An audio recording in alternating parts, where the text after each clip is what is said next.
गर्दी सिंगजी दिलेली आणि आपण सगळे आलात.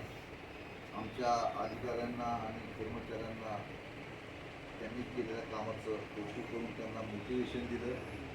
त्याबद्दल मी आपल्या सगळ्यांचे आभारच आहे, आभार मानतो. आणि साहेबांच्या एक मी हे सांगतो, उदाहरण सांगतो. विधानसभेचे काउंटिंग आपल्या इथं एक शेअर होतं.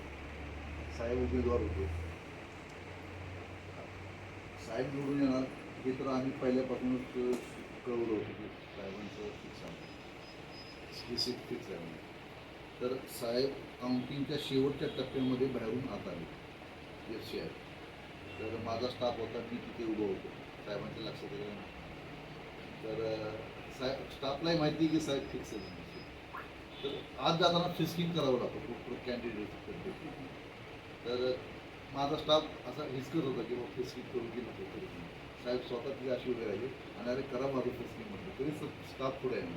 आता मी म्हटलं साहेबांचं ते मोठे, मला हे मोठे पण साहेबांचं सांगायचं की स्वतःहून स्टाफला सांगतो नाही, जे कायदेशीर आहे ते करा तुम्ही, अरे माझं फिस्किंग करा तुम्ही.